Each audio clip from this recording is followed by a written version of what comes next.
안녕하십니까 구독자 여러분. 요즘 개인용달, 개별화물, 일반화물 번호판 가격이 이 일을 하시는 분들에게 가장 핫한 이슈가 되는 것 같습니다. 그래서 오늘 또 인천에 있는 자동차 매매상사 대표님을 만나서 이에 대해서 인터뷰를 한번 해보도록 하겠습니다. 먼저 대표님 본인 소개 좀 해주십시오. 예, 안녕하세요. 전국구 영업용 갈산상사 이원복입니다. 대표님, 23년 3월 25일 화물 번호판 가격 시세 좀 알려주세요. 예, 세 종류로 말씀드릴게요.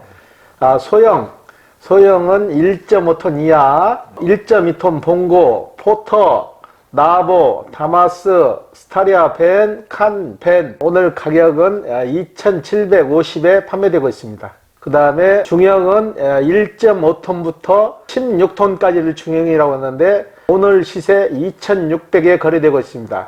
그 다음에 대형은 16톤 이상 25톤까지를 얘기했는데 3,600에 거래되고 있습니다. 대표님, 그러면 개별 화물이 가장 번호판 시세 등락이 심한 것인가요? 예, 그렇죠. 아무래도 제일 차량 대수가 많은 게 지금 우리나라에서 생산되는 차 중에서는 2.5톤부터 16톤까지가 제일 많아요. 네네. 활성화되고 제일 많이 굴러다니는 차량이에요. 네네. 예. 그러면 개인용달은 큰 타격이 없는 건가요? 개인 용달도 3,100 초반대에 왔다 갔다 했는데 지금 2,750까지 좀 떨어졌잖아요. 네. 이것도 지입사들이 가지고 있는 번호가 네. 영향을 미치는 거예요. 네. 지입사들이 있는 번호가 물동량 때문에 이제 타격을 받을까봐 그게 풀려서 지금 나오고 있는 상황이라 좀 그래요. 예. 지입사들은 개인용달, 개별 화물, 일반 화물 번호판을 갖다가 다 가지고 있는 거예요? 다 가지고 있죠. 예. 그럼 그동안에 이런 문제가 생기는 걸 정부에서는 몰랐어요? 알고도 방법이 없으니까 방치하다시피 한 거죠. 네. 원래 그 불법이잖아요. 네. 일반 개인한테 지입번호를 빌렸을 때 보증금 형식으로 500만 원, 1000만 원, 뭐 크게는 2천만 원, 3천만 원까지 큰 차는 받았더라고요. 그 번호판이 자기 게 아니고 법인 걸 빌려 쓰는데도 그 돈을 내고 빌려 썼는데 계약이 종료되면 그 돈을 다시 돌려주는 게 맞잖아요. 근데 유일무이하게 그 돌려주지 않은 게 사례가 많이 발생이 됐어요. 그것 때문에 이번에 크게 이슈가 된 거예요. 뉴스 같은 데도 보면 번호판 위조까지도 뭐 서슴없이 하더라고요. 그게 쌍둥이 번호라고 그러죠. 쌍둥이 번호라 해가지고 대형차 쪽에서 많이 나와요. 대형차 쪽에서 많이 나오는데 똑같은 번호가 2개, 3개씩 막 돌아다니는 그런 번호가 많이 있었어요. 지금은 없는가요, 완전히? 단속을 많이 해도 지금은 뭐 많이 사라진 걸로 알고 있는데 전에는 그랬어요. 그게 돈이 되니까 그런 일을 벌이는 거죠. 그렇죠. 아무래도 범법을 저지르는 거죠.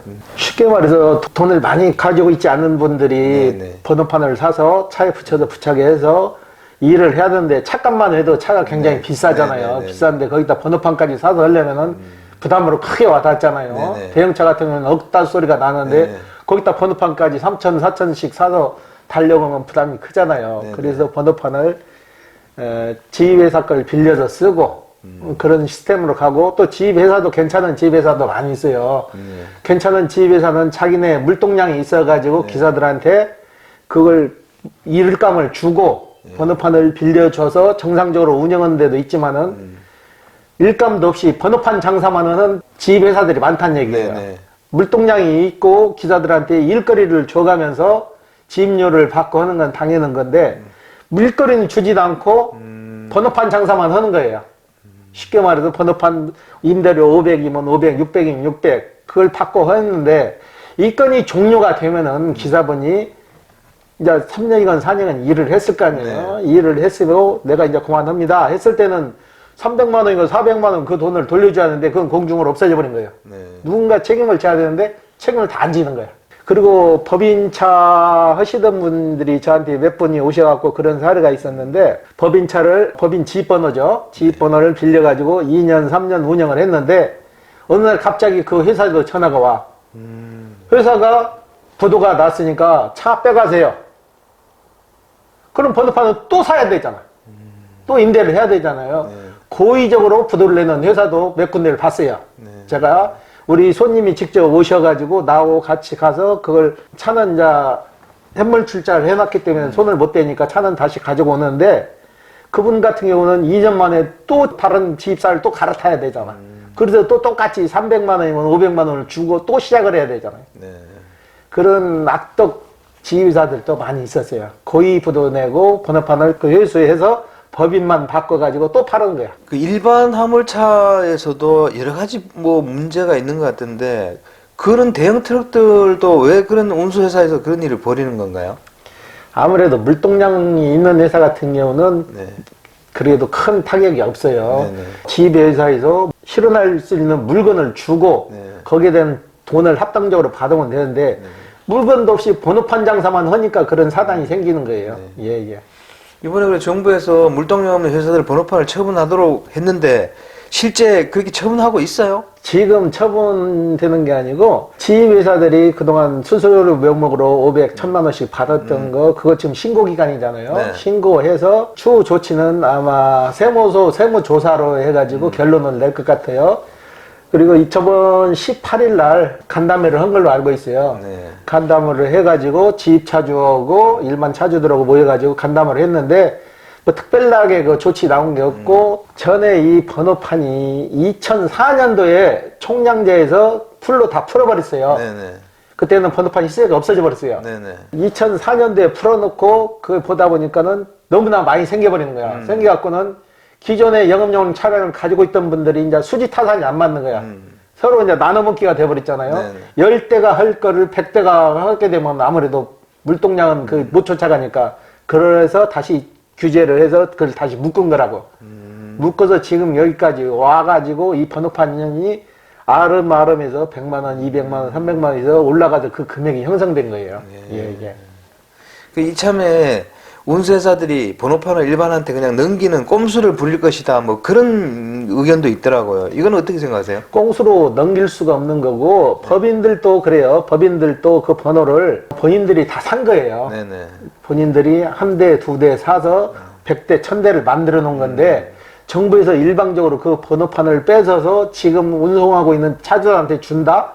그것도 좀 문제가 되는 거예요. 그래서 내가 알기로는 이번 28일 날 아마 판결이 나는 걸로 알고 있어요. 기존의 지입차들한테 오래 한 사람들은 그냥 그 번호판을 줘라. 지입차주 중에서는 못 준다. 그래서 아마 28일 날 재판이 있는 걸로 알고 있어요. 판결이. 그 판결이 뭐 법원 판결을 얘기하나요? 그렇죠. 예. 네. 그럼 그동안 이런 그 운수회사들의 지입료, 뭐 보증금 문제를 자치단체나 정부에서도 뭐 대부분 다 알고 있었던 거 아닌가요? 그렇죠. 알고 있으면서도 손을 못 본 거죠. 손을 못 댄 거죠. 너무나 광범위하니까. 이게 지금 그러면 어떻게 개선해야 될까요?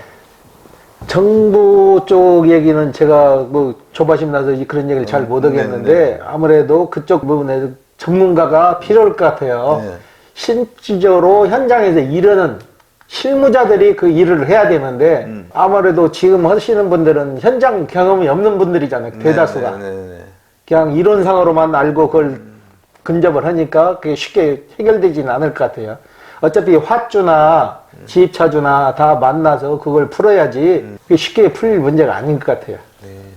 예전에 풀었을 때도 뭐 개인용달, 개별화물, 일반화물까지 모든 걸 다 풀었었나요? 그렇죠. 그때는 원점이 된 거예요. 다 제로가 돼가지고 다시 시작된 거예요. 시작되자마자 몇 년 안 돼서 다시 묶은 거예요.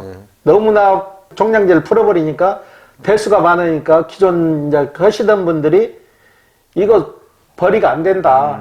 먹고 살게 해줘라 해서 다시 묶은 거예요. 예. 그때 풀었을 때도 신고제를 했었나요? 그렇죠. 그때는 신고제에서 누구나 자격 조건만 되면 다 내줬어요. 아, 그럼 신고제가 하면 또 너무나 많은 경쟁자들이 진입하니까 돈벌이가 또 안 될 가능성이 있네요. 그렇죠. 지금도 그렇잖아요. 전기차를 사시는 분 한해서는 작년 6월 달까지인가는 다 내줬잖아요. 네네. 전기차 사면은 번호판을 그냥 지자체마다 다 줬는데 기존에 있는 물동량은 적은데 전기차 나왔지. 전에 사례로 냉동차도 마찬가지예요. 냉동차도 번호도 안 내줬었는데 냉동차라고 해서 또 특수로 해서 또 내줬다고 번호판을. 냉동차 번호판을 또 수천 대를 내줘갖고 그걸 법인들이 또 개인들한테 그걸 결과적으로 전에는 못 팔게 됐는데 그걸 풀어서 그걸 또 팔게 돼 있었잖아요. 지입사들은 수지를 맞은 거지. 일반인들은 손해를 보고.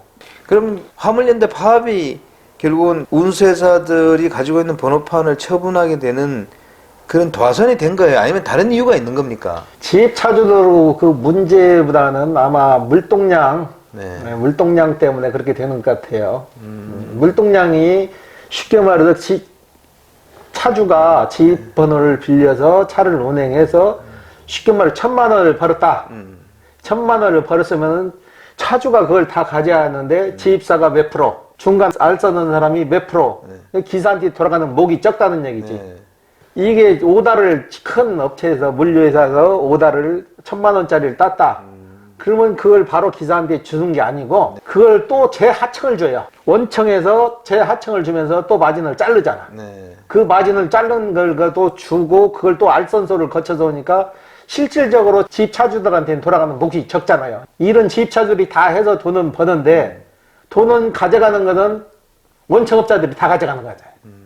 원청에 하청에. 그럼 개별 화물 같은 그런 대형차들은 그 개인이 영업을 못 해요? 개인이 물동량만 있으면 가능하죠. 아. 근데 그 물동량이 원활하지가 않잖아요. 예. 이게 개별 화물하고 일반 화물은 대형의 화물이니까 기업 거래가 많으니까 그렇죠. 그런 거의 거군요. 기업 거래죠. 예. 그러면 그 사태 터지기 전하고 터지고 나서 개인 소형, 개인 중형, 일반 대형 이 가격 폭은 얼만큼씩 떨어진 거예요? 그러니까 일반 소형은 3,150에서 2,750으로 떨어졌고요. 개인 중형은 3,200, 3,300만 원 하던 게 지금 2,600, 2,700까지 떨어졌고요. 대형은 4,200만 원 하던 게 지금 3,600까지 떨어졌습니다. 그리고 또 특수남바가 하나 있거든요. 덤프는 남바가 4,600, 4,700 하던 게 지금 4,000만 원까지 떨어졌어요. 그 정도면 좀 많이 떨어진 건데 결국 대표님이 보시기에는 이게 우리나라 경기 전반의 물동량 때문에 벌어지는 일이라고 보시는 거예요? 그렇죠. 물동량도 없고 화물 연대 파업으로 인해서 지금 번호판에 대해서 민감한 사태예요. 민감한 사태니까 이 문제가 해결되기 전까지는 계속 지속될 것 같아요. 예. 아니 근데 이 사태를 해결할 가능성이나 해결될 뭐 기미가 좀 있습니까?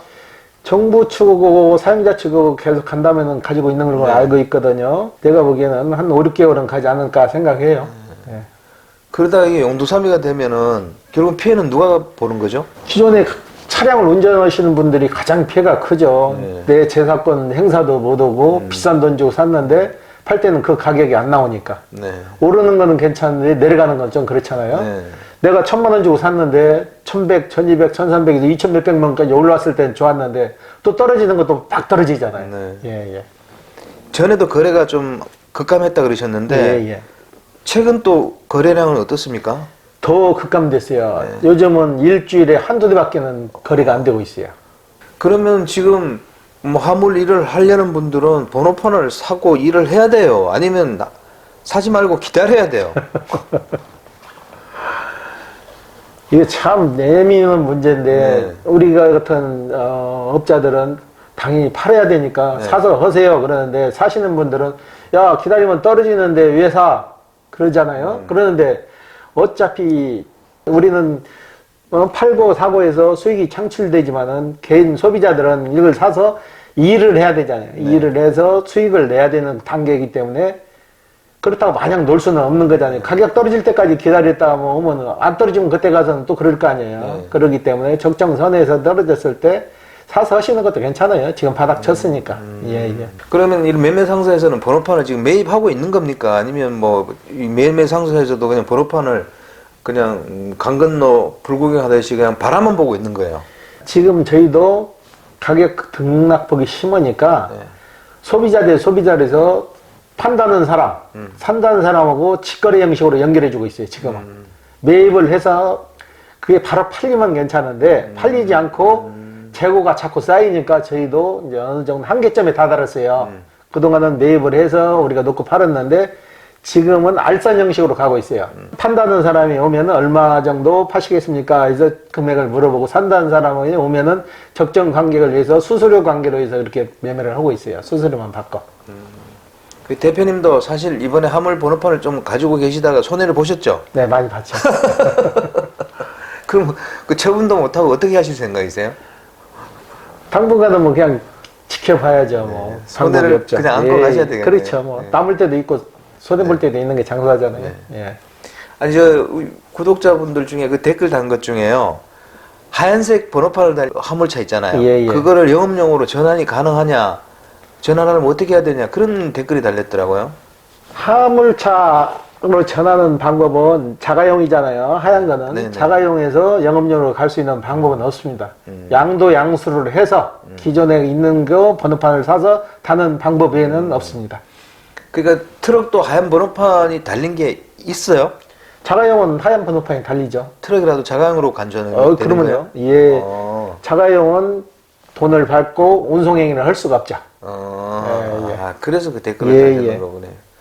대표님, 영업용 번호판을 운수사들이 꼭 가지고 있어야 될 이유가 있나요? 운수회사들이 물동량이 많은 데는 많이 필요하죠. 네. 쉽게 말해서 물류회사 쪽으로 보면 이마트 쪽으로 따져 볼게요. 네네. 이마트 같은 경우는 이마트 각 점에 배송을 하잖아요. 네네. 그 배송을 그 이마트 자체에서 하는 게 아니에요. 네네. 물류회사에서 오다를 가지고 네네. 가서 가서 차주들한테 지입을 시켜서 배송을 하는 거예요. 네네. 그러니까는 지입 차주들이 당연히 차는 번호판을 가지고 있어야 장사를 하는 거죠. 그렇다고 일반 소비자들이 차 사고 남바 사고 거기는 부담이 크니까 지입차하고 일거리까지 보장이 되니까 그걸 이용을 하는 거예요. 예, 예. 그러면 개인 용달, 개별 화물, 일반 화물의 번호판을 일반인들에게 다 넘어갈 가능성은 좀 있습니까? 없는 거죠. 없어요? 예, 예. 개인이 지입차 번호판을 사서 개인이 사가지고 오는 예에는 네. 넘어갈 수가 없는 거죠. 네. 지입차주들도 본인 건데 본인 재산인데 그분들도 하늘에서 뚝 떨어진 게 아니에요. 네. 하나 사서 그 대수를 맞춰놓은 거예요. 예, 예. 그 이게 좀 사태가 원만히 해결되기 위해서는 어떻게 해야 된다고 대표님께서 생각하세요? 일단은 화물 차주들 처우 개선이 최고 문제죠. 네. 운수사들을 통해서 하청에서 하청으로 넘어가서 거기서 다시 운수사에서 또 배급을 해주면 3단계, 4단계로도 마진이 떨어지면 최종적으로 지입차주들은 돌아온 목이 적잖아요. 네. 그 문제를 해결해야지 다른 문제가 없는 것 같아요. 그게 제일 최선이지. 일은 많이 했는데 실질적으로 내 주머니에 들어오는 돈이 없으니까 문제가 되는 거예요. 그리고 운임도 안 오르는 게 지금 좀 문제 아닌가요? 운임도 기사분들이 그래요. 10년 전 운반비나 지금 운반비나 똑같다고. 그래서 표준 뭐 약관이나 뭐 자꾸 이런 걸 만들잖아요. 만들면 뭐냐고요. 실질적으로 지켜지지도 않고 기사분들 일하는 거에 비해서 너무나 적은 거죠. 차에서 쪼그리고 자고 뭐고 했으면 그만한 합당한 보상이 돼야 되는데 그게 안 되니까 문제가 되는 거예요. 그러니까 원청에서부터 2개, 3단계를 거치지 말고 직접 지입차주들한테 주란 얘기지. 네. 그리고 안전운임제 그것도 좀 시행하면 안 돼요? 그 무슨 문제가 있는 것도 아닌 것 같은데 왜 그렇게 안전운임제가 정착이 안 되는 거예요? 보장을 해달라는 거잖아요. 네네. 보장을 해달라는데 물주들은 또 화주들은 그걸 절감을 하려고 하는 거고 운전수들은 그걸 받아야 되는 거고 그러니까 뭐 절충이 쉽겠어요. 그래서 정부에서 좀 나서서 운송거리라든지 기름값 딱 생각해보면 어느 정도 적정 요금이 나오잖아요. 그 정도는 보장해줘야 되는 거 아니냐는 그렇죠. 거죠. 그래서 현장 네. 실무자가 기존에 하고 있는 사람 말을 제일 그게 정답이거든요. 네네. 그 사람들 의견을 들어서 종합적으로 시행을 해야 되는데 운수사나 이런 사람들 말로 들어가지고 그걸 종합평가해서 저는 반영하는 비율이 크다고 봐요. 그게 문제가 아닐까 생각해요. 네. 네. 그럼 장기적으로는 번호판 값이 완전히 영원이 되는 사태가 올까요, 안 올까요? 그건 개인 재산권이 없어지는 거니까 네네. 그 사태는 없을 거예요. 2004년도에 그래가지고 대란이 한 번 났잖아요. 네. 그래서 오래 가지 못하고 바로 다시 총량제가 됐잖아요. 아, 이미 이게 과거에 반면교사를 삼을 사건이 있었네요, 그죠? 예, 예. 하여튼 이번에는 좀 정부에서 나서서 좀 잘 해결됐으면 좋겠습니다. 예, 예. 네, 오늘 인터뷰 감사드립니다. 예. 구독자 여러분, 연일 뜨거운 시장의 화두입니다. 개인 용달, 개별 화물, 일반 화물에서 번호판 가격이 지금 거의 폭락하고 있고, 뭐 그렇다고 해서 대표님 말씀처럼 그것이 영원히 될 것 같지는 않지만 어쨌거나 또 화물 시장으로 진입하려는 분들도 거의 관망하고 있고, 대표님 실질적으로 거래량도 뭐 영 없지는 않지만 뭐 일주일에 한두 건 뭐 이렇게 얘기를 하시니까 지금 화물 시장이 거의 마비 상태가 아닌가. 그래서 빨리 해결이 됐으면 좋겠습니다. 또 다음 주에 혹시 변화가 있으면 대표님하고 그 화물 관련 번호판에 대해서 또 인터뷰를 한번 해보도록 하겠습니다. 안녕히 계십시오. 호화제였습니다.